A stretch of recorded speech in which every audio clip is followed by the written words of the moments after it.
Hey, what's up guys? Mike Patrick. In this video, I want to talk about how your thoughts will spark your innovation, okay? Your thoughts will spark your innovation. Now, so I was thinking guys, and I thought about this before, but I've never related in a video.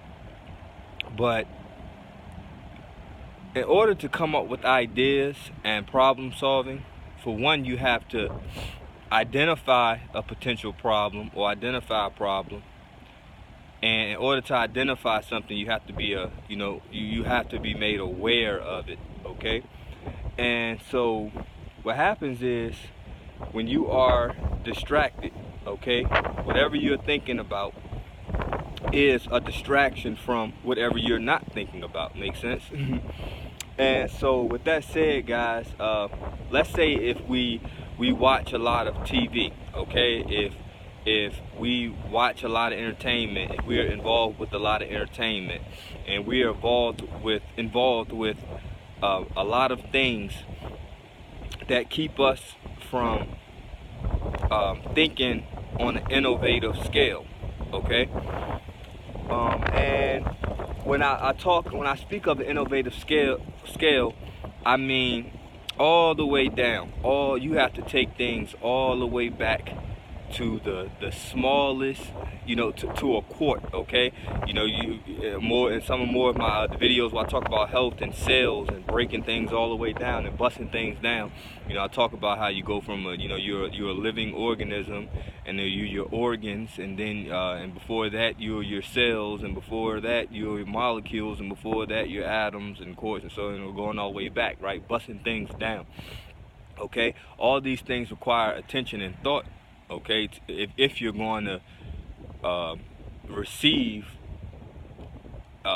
answers at all, if it's to at least put you in the space to even possibly receive answers. Just because a person is a deep thinker, it doesn't necessarily mean that they're going to be an innovator.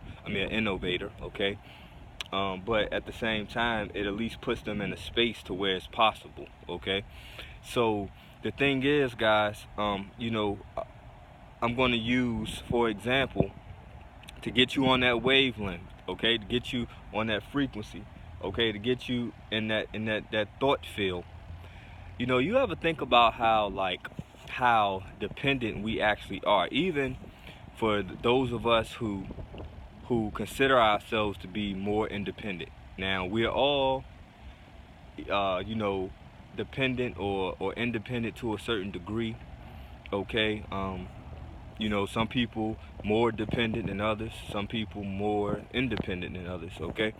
And the thing about it is, though, even those of us who consider, themselves or ourselves as preppers in some different ways, where if things were not a certain type of way, if we weren't afforded certain luxuries, that we could still get along and survive, even for these people, many times, they're not really busting down everything. They're not really figuring it out, okay?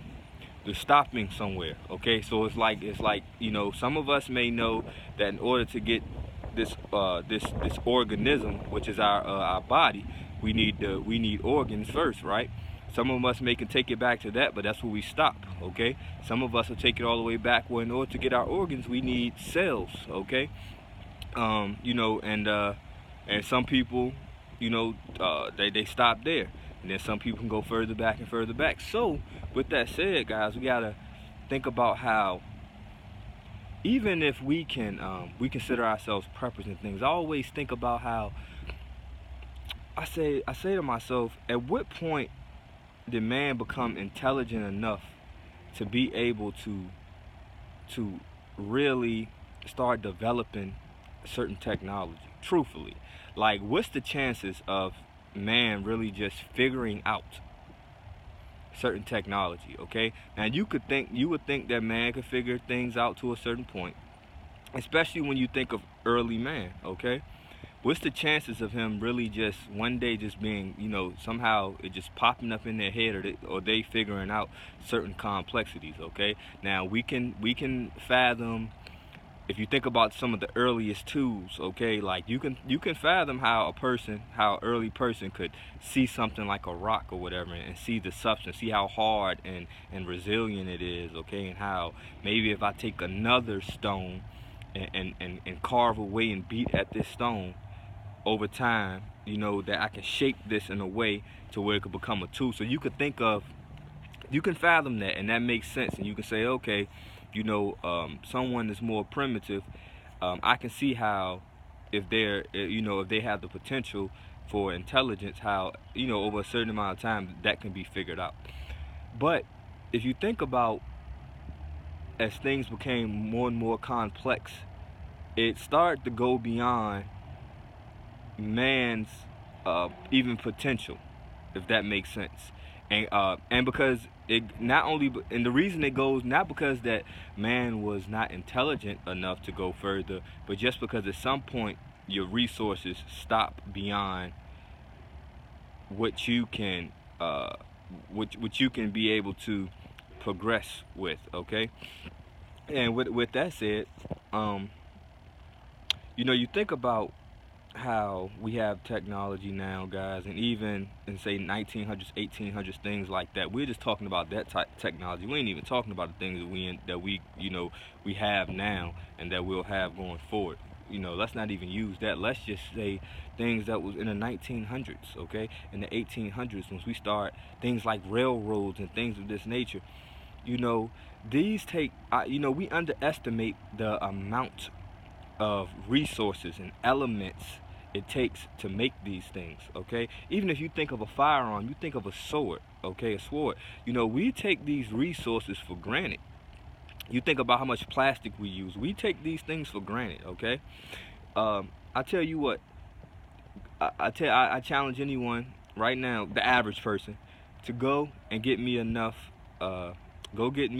iron or copper to make some iron fists, okay? Or go get me enough bronze to make a bronze stove, or anything like that. These are things that were made earlier on, more primitive, and especially looking back on it now, more primitive technology, okay? But then I say go get this stuff, but then can you look around you, and while we have on the dirt that you walk on, right? It consists of all these elements, these different elements, but it's so microscopic, guys, that you can't detect it, right? With your naked eye, you can't detect the copper that's in this dirt. You can't detect the platinum and gold that's in this dirt, but it's there. But it's in such insignificant and trace amounts that you're not going to be able to detect it. So for one, you have to have technology to detect it.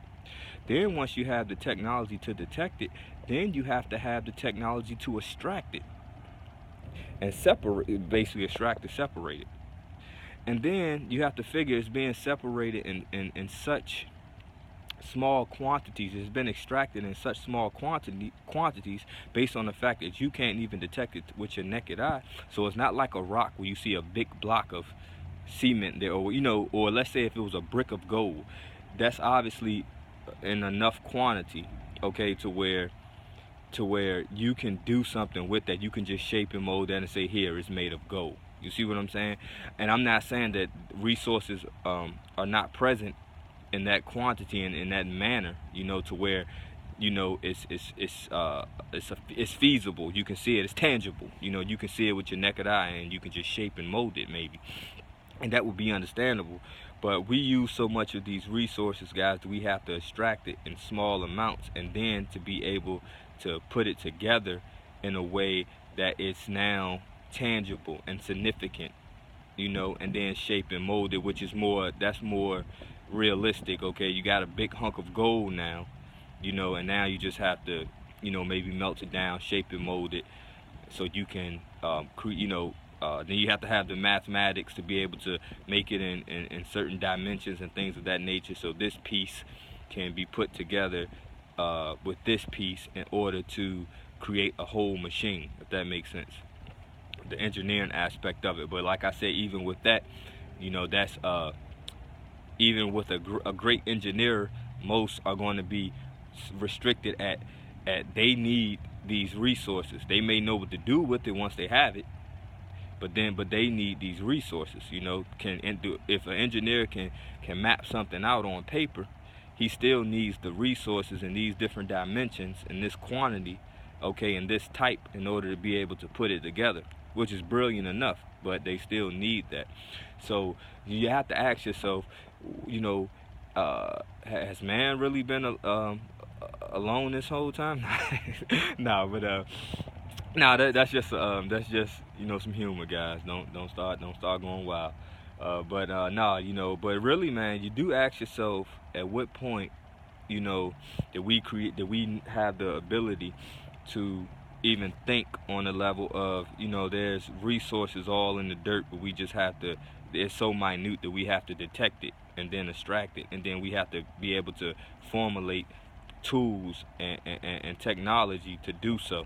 You know, so where did that come from? So just kind of how, like, they say like you know, man went from, you know, Neanderthal, hunter-gatherer, whatever, some of those the more primitive men, you know, bent over, whatever. Then, you know, we're walking up, we're walking up, you know, until now we're doing certain things. You know, we're doing certain things with technology and things of that nature. And, you know, it's almost like it had to be a break somewhere. There had to be an intervention somewhere.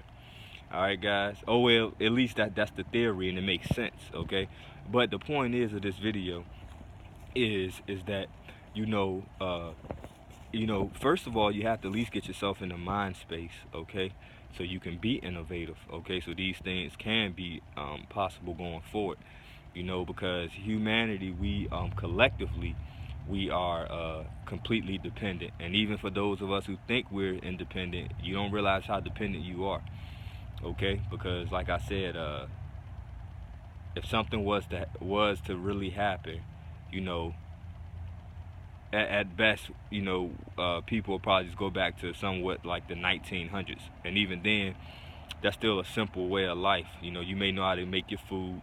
You know, you may not, even if you know primitive technology where you could take twigs and branches and leaves and things like that and make some form of shelter. You know, that still is limited. You know, how do you get back to the point where you can start making railroads again and factories and machines like that? You know, you got to ask yourself that. All right, guys. So once again, this is just one of them stimulation videos, something to think about, because once you get into that space, then you can, you know, spark, you know, progress. All right, guys. Peace.